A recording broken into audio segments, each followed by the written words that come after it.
बोलो सियापति रामचंद्र की जय। दोहा नंबर 141। सो मैं तुम सन कहूँ सब सुनु मुनि समन लाई। राम कथा कलिमल हरने मंगल करनि सुहाई। सियावर रामचंद्र पत जय शरणम शंकर हरि ओम जय जय सिया राम। मंगल भवन अमंगल हारी द्रवहो दशरथ अजर बिहारी। श्री राम जय जय राम। श्री राम जय जय राम। हे मुनीश्वर भरद्वाज, मैं वह सब तुमसे कहता हूँ, मन लगाकर सुनो।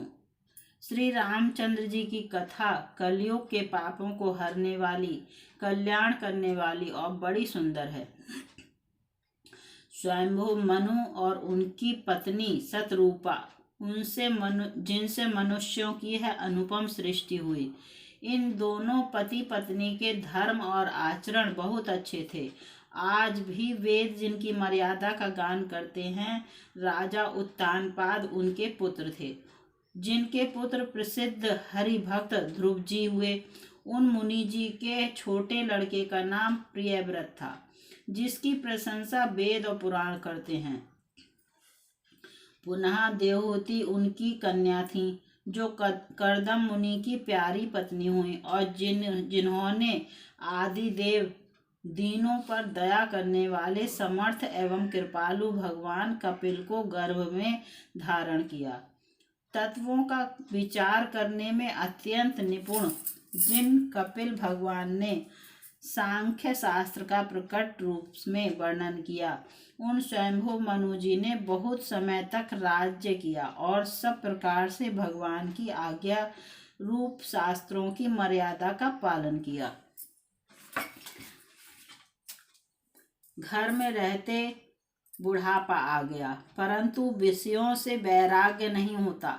इस बात को सोचकर उनके मन में बड़ा दुख हुआ कि श्री हरि की भक्ति बिना जन्म यूं ही चला जा रहा है।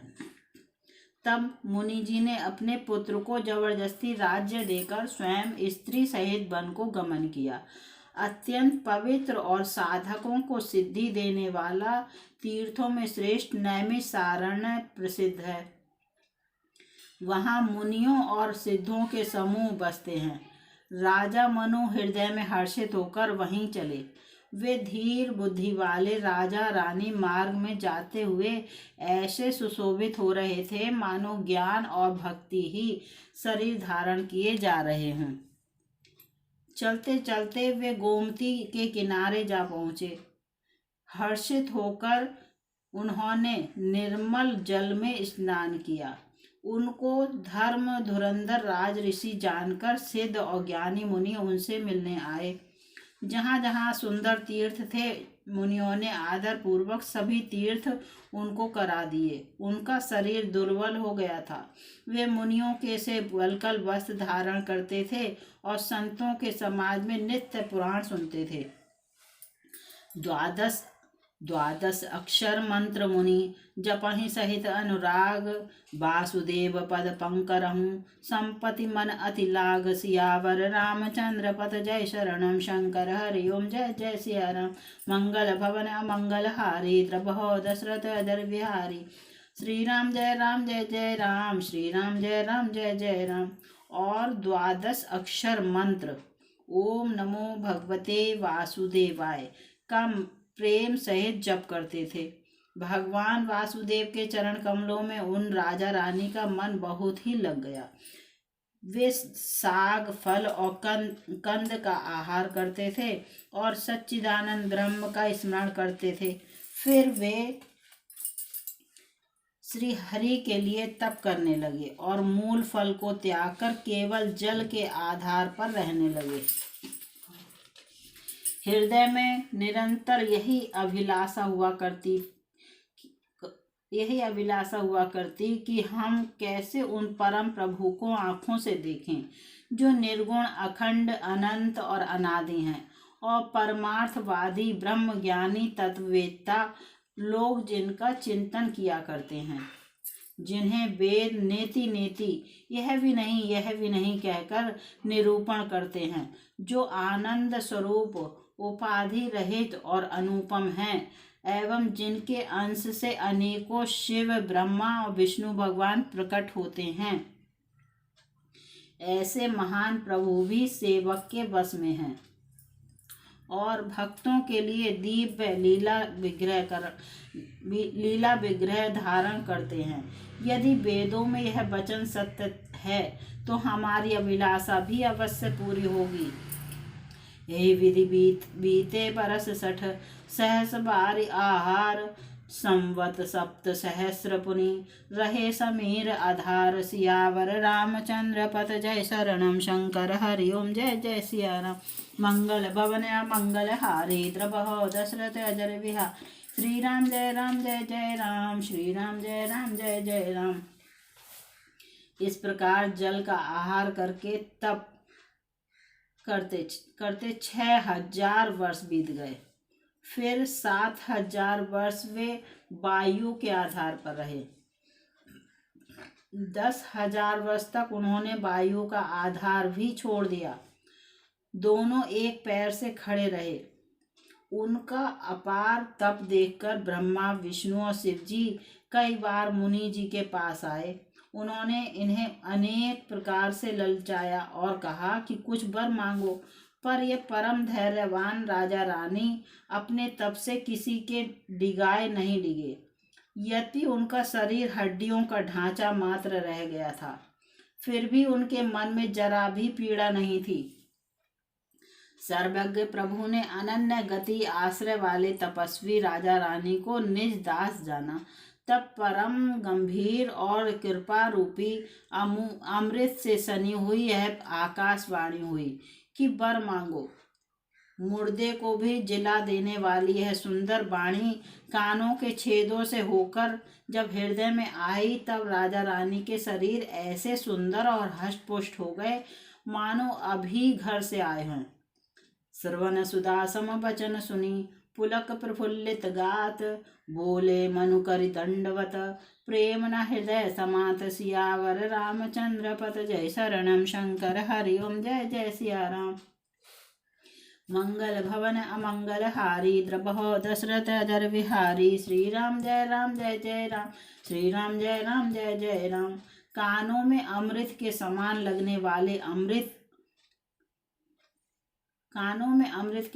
लगने वाले वचन सुनते ही उनका शरीर पुलकित और प्रफुल्लित हो गया। तब मुनि जी दंडवत करके बोले, प्रेम हृदय में समाता न था। हे प्रभु सुनिए, आप सेवकों के लिए कल्प वृक्ष और कामधेनु हैं। आपका चरण रज की ब्रह्मा, विष्णु और शिव जी भी वंदना करते हैं।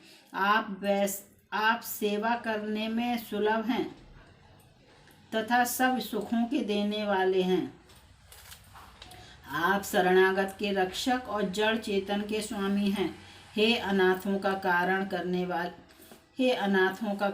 करने वाले, यदि हम लोगों पर आपका स्नेह है तो प्रसन्न होकर यह वर दीजिए कि आपका जो स्वरूप शिव जी के मन में बसता है और जिसकी प्राप्ति के लिए मुनि लोग यत्न करते हैं, जो काकभुसुंडी जी के मन रूपी मान सरोवर में विहार करने वाला हंस है, सगुण और निर्गुण कहकर वेद जिसकी प्रशंसा करते हैं। हे शरणागत के दुख मिटाने वाले प्रभु, ऐसी कृपा कीजिए कि हम उसी रूप को नेत्र भरकर देखें। राजा रानी के कोमल, विनय युक्त और प्रेम रस में पगे हुए वचन भगवान को बहुत ही प्रिय लगे। भक्त वत्सल कृपा निधान संपूर्ण विश्व के निवास स्थान या समस्त विश्व में व्यापक सर्व समर्थ भगवान प्रकट हो गए। नील सरोरुह नील मणि नील नीरधर श्याम, लाजहि तन शोभा न रखी कोटि कोटि शत काम। सियावर रामचंद्र पत जय शरणम शंकर हरि ओम जय जय सिया राम। मंगल भवन अमंगल हारी द्रबहो दशरथ अजर विहारी। श्री राम जय जय राम, श्री राम जय जय राम। भगवान के नीले कमल, नीलमणि और नीले जल युक्त मेघ के समान कोमल, प्रकाशमय और सरस श्याम वर्ण चिन्मय शरीर की शोभा देखकर करोड़ों कामदेव भी लजा जाते हैं। उनका मुख शरद पूर्णिमा के चंद्रमा के समान छवि की सीमा स्वरूप था। गाल और ठोड़ी बहुत सुंदर थे। गला शंख के समान त्रिरेखा युक्त चढ़ाव उतार वाला था। लाल होठ, दांत और नाक अत्यंत सुंदर थे। हंसी चंद्रमा की किरणावली को नीचा दिखाने वाली थी। नेत्रों की छवि नए खिले हुए कमल के समान बड़ी सुंदर थी। मनोहर चितवन जी को बहुत प्यारी लगती थी।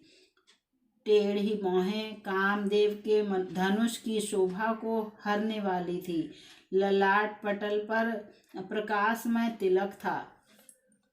कानों में मकराकृत मछली के आकार के कुंडल और सिर पर मुकुट सुशोभित था। टेढ़ी घुंघराले काले बाल ऐसे सघन थे मानो भौरों के झुंड हों। हृदय पर श्रीवत्स सुंदर बनमाला और रत्न जटित हार और मणियों के आभूषण सुशोभित थे। सिंह की सी गर्दन थी। सुंदर जनेऊ था। भुजाओं में जो गहने थे वे भी सुंदर थे। हाथी की सूंड के समान उतार चढ़ाव वाले सुंदर भुजदंड थे। कमर में तरकस और हाथ में बाण और धनुष शोभा पा रहे थे।